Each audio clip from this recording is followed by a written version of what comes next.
말씀은 사도행전 23장 12절서부터 30절의 말씀이 되겠습니다.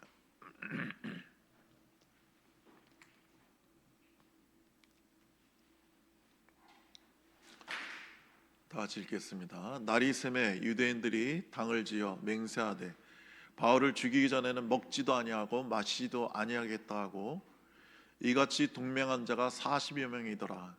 대제사장들과 장로들에게 가서 말하되 우리가 바울을 죽이기 전에는 아무것도 먹지 않기로 굳게 맹세하였으니 이제 너희는 그의 사실을 더 자세히 물어보려는 척하면서 공회와 함께 천부장에게 청하여 바울을 너희에게로 데리고 내려오게 하라. 우리는 그가 가까이 오기 전에 죽이기로 준비하였노라 하더니 바울이 한 백부장을 청하여 이르되 이 청년을 천부장에게 인도하라. 그에게 무슨 할 말이 있다 하니 천부장에게로 데리고 와서 이르되 제수 바울이 나를 불러 이 청년이 당신께 할 말이 있다 하여 데리고 가기를 청하더이다 하매 천부장이 그의 손을 잡고 물러가서 조용히 묻되 내게 할 말이 무엇이냐. 대답하되 유대인들이 공모하기를 그들이 바울에 대하여 더 자세한 것을 묻기 위하여 하고 내일 그를 데리고 공회로 내려오기를 당신께 청하자 하였으니 당신은 그들의 청함을 따르지 마옵소서. 그들 중에서 바울을 죽이기 전에는 먹지도 않고 마시지도 않기로 맹세한 자 40여 명이 그를 죽이려고 숨어서 지금 다 준비하고 당신의 허락만 기다리나이다 하니 이에 천부장이 청년을 보내어 경계하되 이 일을 내게 알렸다고 아무에게도 이르지 말라 하고 백부장 둘을 불러 이르되 제3시에 가이사라까지 갈 보병 200명과 기병 70명과 창병 200명을 준비하라 하고 또 바울을 태워 총독 벨리스에게 무사히 보내기 위하여 짐승을 준비하라 명하며 또 이 아래와 같이 편지하니 일러스되 글로우디아 루시아는 총독 벨리스 각하께 문안하나이다. 이 사람이 유대인들에게 잡혀 죽게 된 것을 내가 로마 사람인 줄 들어 알고 군대를 거느리고 가서 구원하여다가 유대인들이 무슨 일로 그를 고발하는지 알고자 하여 그들의 공회로 데리고 내려갔더니 고발하는 것이 그들의 율법 문제에 관한 것뿐이요 한 가지도 죽이거나 결박할 사유가 없음을 발견하였나이다. 그러나 이 사람을 해하려는 간계가 있다고 누가 내게 알려주기로 곧 당신께로 보내며 또 고발하는 사람들도 당신 앞에서 그에 대하여 말하라 하였나이다 하였더라. 아멘. 예, 바울을 그 공회에 데려갔는데 바울이 그 한편은 사두개인이고 한편은 바리새인인 것을 보고 자기가 바리새인이라는 것을 밝히면서 내가 죽은 자의 부활에 관해서 지금 신문 받는다 하니까 그 사두개인은 그런 걸 전혀 믿지 않기 때문에 그 바리파 사람들하고 싸움이 일어나서 그 바울은 그냥 풀려나게 됐어요. 그렇지만 여전히 천부장이 그를 자기 영내에 가둬뒀는데 그것은 그 사람들이 너무나도 바울을 죽이려고 하기 때문에 바울을 보호하려고 이제 영내에 가둬뒀습니다. 그러자 그 유대인 중에 40명이 바울을 죽이기 전에는 먹지도 않고 마시지 않겠다는 그런 맹세를 합니다. 이걸 케렘이라고 하는데요. 그래서 그 맹세를 하고 그것을 공회에 가서 대제사장과 장로들에게 알립니다. 그런데 여기 본문에 보니까 뭐 허락했다는 말은 없지만 반대했다는 말도 없죠. 그러니까 제가 볼 때는 허락을 한 거예요. 그렇게 하라고. 그런데 이런 관계를 바울의 그 생질, 그러니까 조카라고 할 수 있겠죠. 그러니까 바울의 그 여동생의 아들이 이 이야기를 엿듣게 됩니다.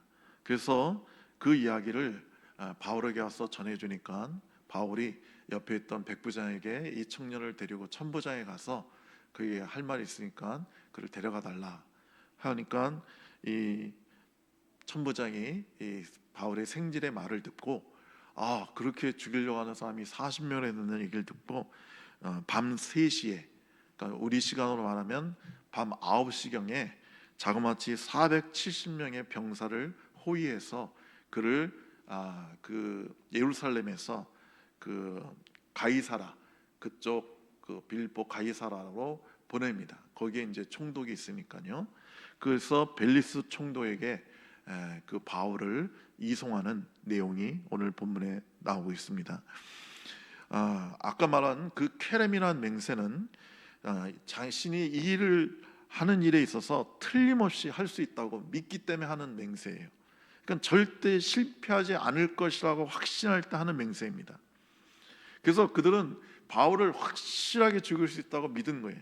그래서 목숨을 걸고 그것을 이루겠다고 지금 먹지도 않고 마시지도 않겠다고 그렇게 무서운 맹세를 하고 있는 것입니다. 그러니까 너무나도 바울을 증오하는 거죠. 바울이 너무 믿기 때문에 내가 이놈을 어떻게든지 죽이겠다는 거예요. 내 목숨을 걸고라도 세상이 무너져도 나는 반드시 죽이겠다는 거예요. 여러분, 이런 증오심을, 이런 미움을 사람이 심령에 품고 있으면요, 영적으로 그 자신을 이미 죽인 거나 다름없어요. 자신이 죽은 거예요, 벌써. 제가 그 사형수를 인터뷰하는 걸 제가 전에 본 적이 있는데, 그 사형수가 뭐라고 그러냐면, 내가 사형 언도를 받아서 사형당할 날을 기다리고 있지만 내가 그 사람을 죽인 그날 이미 나도 죽었습니다. 그렇게 얘기하더라고요. 그러니까 내가 그 사람을 죽였을 때 내 심령도 이미 죽었다는 거예요. 내가 그렇게 사람을 그렇게 미워하고 증오해서 죽였을 때 내 마음도 죽었다는 거예요. 여러분, 두 원수가 어떻게 우연히 배를 같이 가게 됐어요. 조그만 배를 타고 가는데 원수니까 그 한 사람은 배머리에 앉고 한 사람은 배 그 끄트머리에 앉아서 가고 있었어요.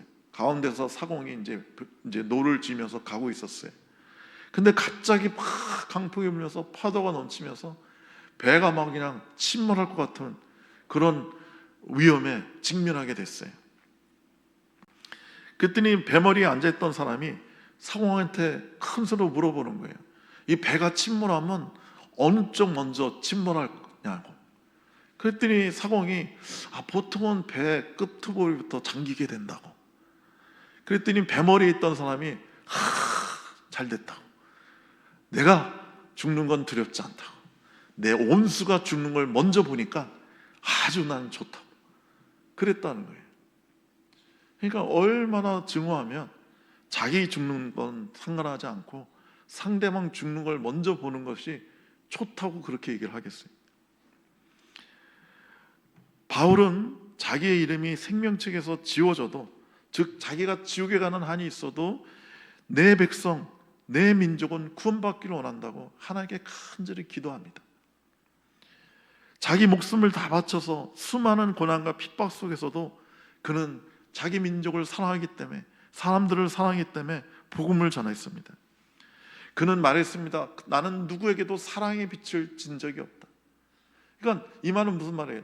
나는 모든 사람을 사랑했다는 거예요. 단 한 명도 미워하지 않았다는 거예요. 바울은 사람을 살리는 데 매여 있습니다. 사랑에 매여 있어요. 사랑에 미쳐 있는 거예요. 그래서 실제로 수많은 사람을 살렸고 수많은 나라를, 도시를 구원했습니다. 근데 오늘 본문의 유대인들은 그 40명의 사람은요, 반대로 미움에 사로잡혀 있는 겁니다. 어떻게 사람을 죽이는데 자기 생명을 걸겠다는 겁니다. 증오심에 사로잡혀 있습니다. 그런데 결국 그들은 바울을 죽이지 못했어요. 그래서 정말 그들이 맹세한 대로 했더라면 다 굶어 죽었을 겁니다. 근데 제가 볼 때는 절대로 굶어 죽지는 않았을 거예요. 14절 15절에 보면 이스라엘의 양심이라는 사내들인 공회원도 이 40명의 암살단이 모략을, 그 40명의 암살단의 모략을 보고 받고도 아무 제재를 하지 않습니다. 에이, 그러면 되나? 정식으로 재판을 해서 이 사람이 죽일 자가 있다면 그것을 우리가 사형을 언도해서 그걸 집행해야지. 그렇게 중간에서 매복했다 사람을 그냥 죽이면 되나? 그거는 율법에 맞지 않소. 이렇게 타일러야 되는데 이 대제사장이나 장로들은 아무도 타이르지 않고 그 모략을 승인하고 모략에 동참하죠. 그래서 천부장에게 거짓말로 바보를 한 번 더 우리가 심판하겠으니까 데려오라고 이런 얘기를 한단 말이죠. 너무나도 악한 겁니다. 여러분, 마지막 때가 다가올수록 이와 같이 한 개인이, 국가가 조직적으로 우리 그리스도인들을 미워하고 죽이려고 할 겁니다. 여러분, 우리 믿음의 조상들이 그 로마 그 콜로세움에서 그 사자의 밥이 되지 않았습니까? 그리고 기록에 의하면요, 그 네로는요 크리스찬들을 잡아다가 자기 정원에 그 묶어놓고 그 다음에 기름칠을 한 다음에 걷다 불을 붙였어요. 그래서 밤에 횃불로 사용했다는 기록이 나옵니다. 그렇게 그리스도인들을 증오하면서 다 하나같이 잔인하게 죽였단 말이에요. 그것이 마지막 때에 이 나라에서, 이 세계에서 이루어질 수 있는 것입니다. 여러분, 그때도 우리는 담대하게 우리 주 예수 그리스도의 이름을 고백하며 우리의 믿음을 저버리면 안 되는 것입니다. 교토에 가면요, 거기 많은 순교의식지가 있는데 그 중에 한 군데, 이런 교토 가보신 분 아시겠지만 거기 커다란 강이 있잖아요. 그 강 가운데서 약 300년 전에 그 크리스찬들을 잡아다가 10가정을 잡아다가 걷다가 기둥에 묶고 밑에 나무를 다 쌓아놓은 다음에 화형을 시키려고 그랬어요. 그때 어린아이들도, 그 가정에 어린아이들도 있으니까 어린아이들도 나무에 다 묶여 있었어요. 그래서 그 재판관이 그러는 거예요. 너희들이 예수를 부인하면 살려주겠다. 나는 예수를 믿지 않겠다고, 나는 신앙을 포기하겠다고 하면 다 살려주겠다. 근데 아무도 포기하지 않습니다. 그래서 그 10가정이, 수십 명이 그 불태워 죽은 자리에, 거기에 비석이 지금 세워져 있습니다. 여러분, 사람이 죽을 때요 가장 끔찍한 고통이 이 불에 타는 거랍니다. 이 화형당하는 것이 가장 끔찍한 고통이래요. 왜냐하면 금방 죽지가 않잖아요. 우리가 목을 자른다든지 뭐 총을 쏜다든지 하면 금방 숨이 끊어지는데, 불에 타는 거는 오랜 시간 동안 그 살이 타는 고통을 느끼면서 목숨이 쉽게 안 끊어진다는 거예요. 바울의 생질, 그 조카가 유대인의 이러한 암살 계획을 알게 되었습니다. 그래서 바울에게 면회 알려주었고, 바울은 생질이 천부장에게 직접 말을 할 수 있게 해주었습니다. 그 말을 듣고 바울은, 천부장은 확실한 증거는 없었지만 이 생질의 이야기를 믿었어요.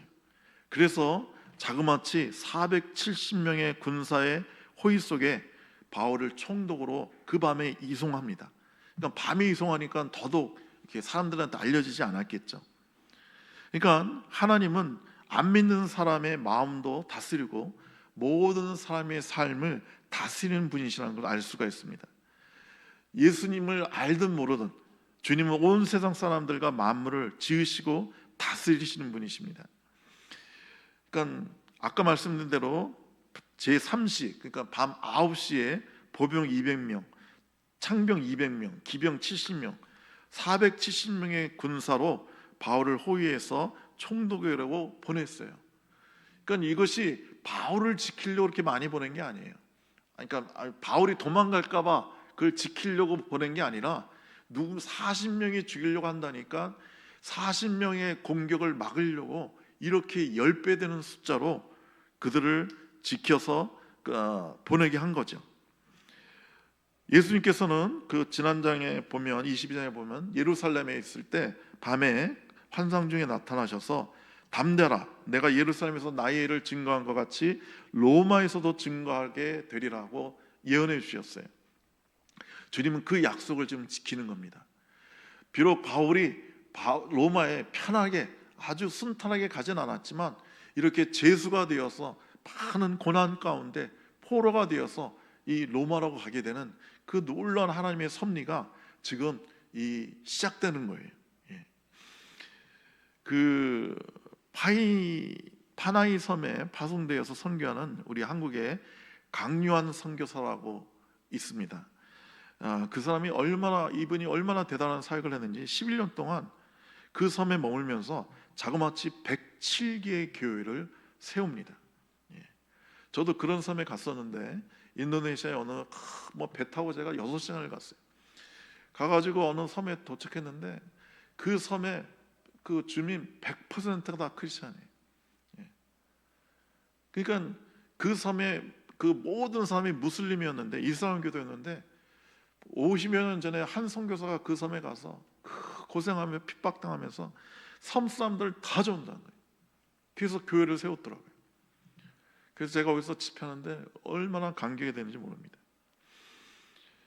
그런데 이분이 107개를 교회를 세우면서 어마어마하게 고난을 당하고 핍박을 당합니다.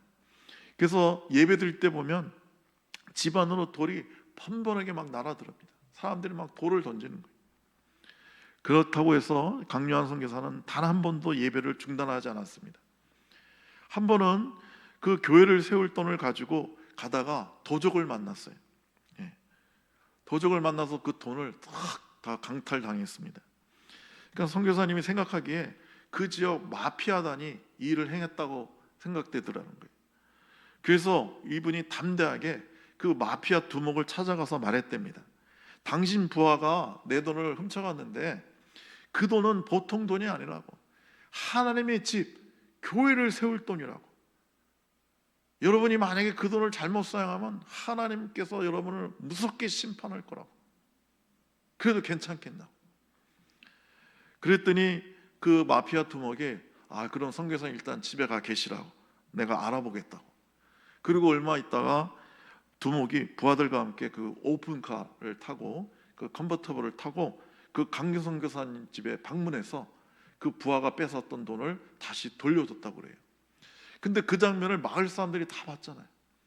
그러니까 마피아 두목이 강요한 선교사의 돈을 돌려주고 그를 보호한다는 얘기를 듣자마자 이제 그 다음부터는 그 누구도 강요한 선교사를 핍박하지 않았다고 그래요. 그러니까 그 하나님은 그 강탈당하는 그 일을 통해서, 강도들을 통해서 그 강요한 선교사를 안전하게 해주시는 놀라운 역사를 해주신 거죠. 천부장은 바울을 보내면서 편지를 써서 총독에게 전합니다. 근데 그 편지에도 뭐라고 쓰냐면 바울에게서 자기는 전혀 죽일 죄를 결박할 사유를 찾지 못했다고 그렇게 써놓고 있어요. 그런데 하도 이 사람을 죽이려고 하니까 제가 이 사람을 감금하고 있었는데 총독께서 이제 잘 심판해 달라고 이렇게 편지를 써서 보낸 겁니다. 그런데 여러분, 이 사도행전을 보면요, 바울이 무죄하다는 얘기, 아무 죄가 없다는 얘기가 5번이 나옵니다. 그런데 사복음서에서도 예수님이 무죄하다는 얘기가 5번이 나옵니다.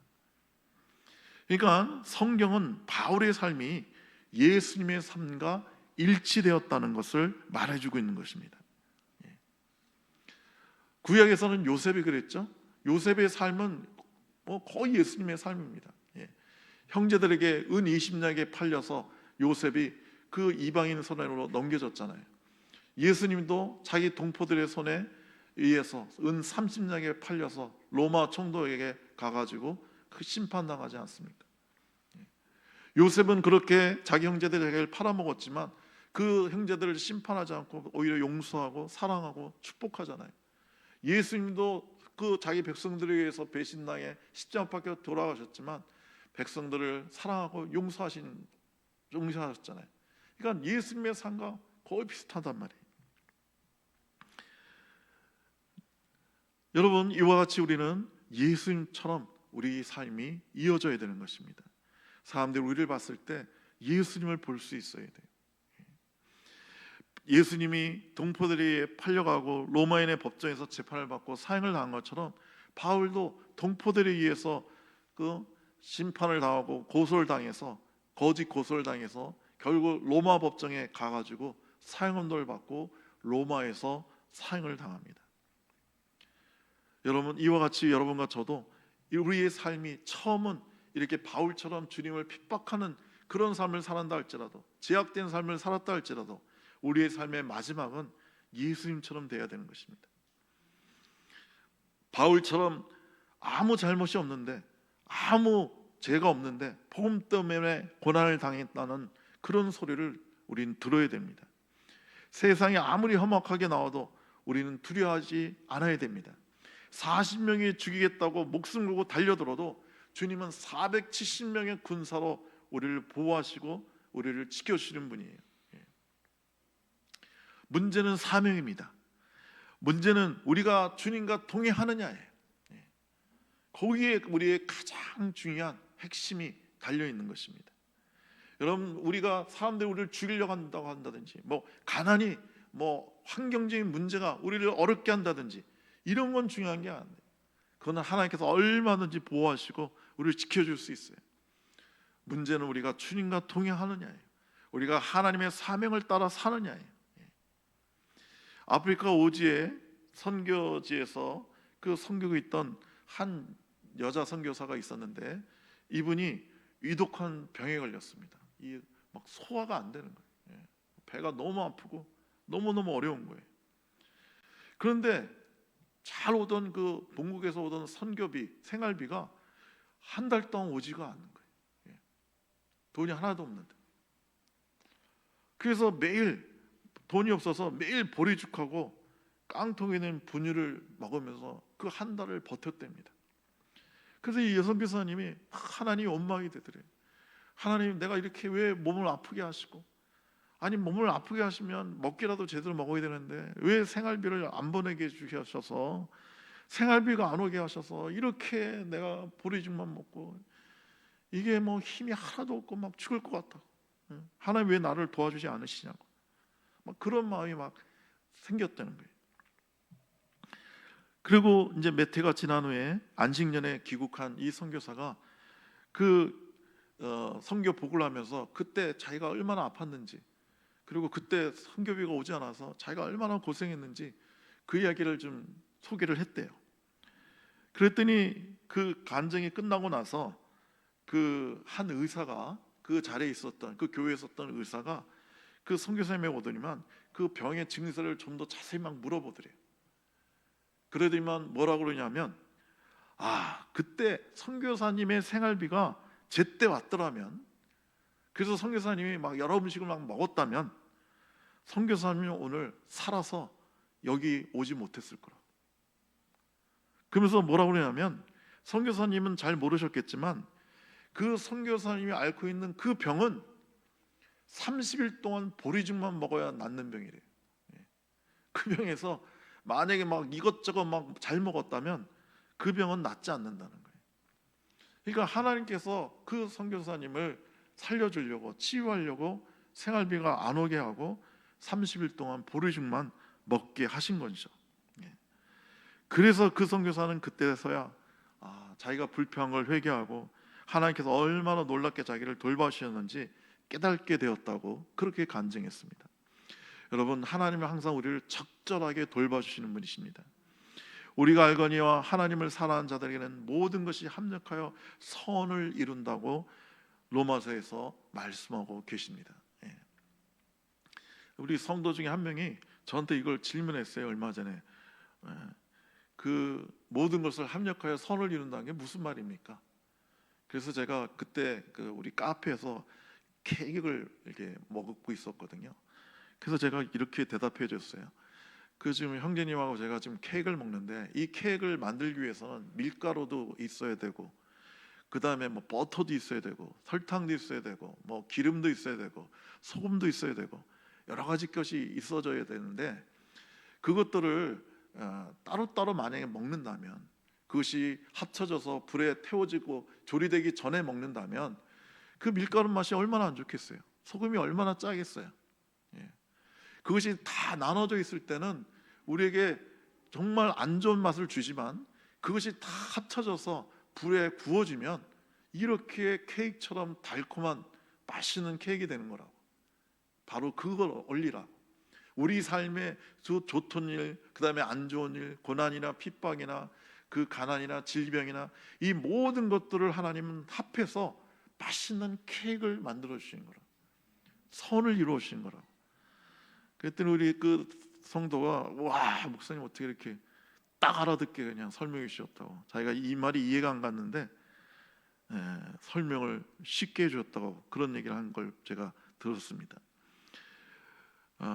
우리 제가 존경하는 우리 각선희 목사님이 유교사변 끝나고 무슨 첩보 부대에서 근무를 하셨대요. 근데 이 작전에 한번 나가면 막 그 부대원의 3분의 1이 죽기도 했답니다.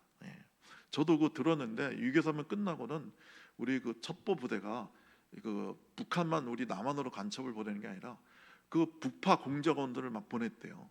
그래서 그 북파 공정이었던 분의 이야기를 제가 직접 들은 적이 있어요. 그래서 아니 북한이 남한에 간첩 보내는데 우리는 안 보내겠냐는 거예요. 그래서 자기가 거기 갔었다는 거예요. 그래서 많은 동료들이 죽고 그랬다는 거예요. 붙잡혀서.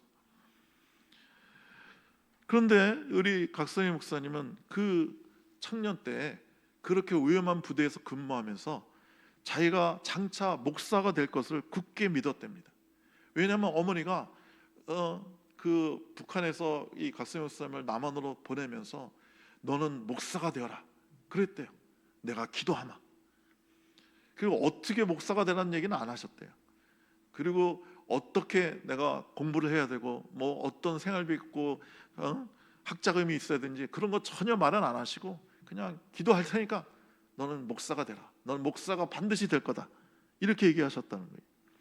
그래서 어머니의 그 얘기를 듣고 각성희 목사님은 열심히 그 부대 생활하면서도 공부했답니다. 성경을 외우고 그 다음에 보쳤을 때 영어 단어를 하나하나 그 영어 사전을 한 장 한 장씩 뜯어가지고 외우고 그걸 찢어버리고 그랬다는 거예요.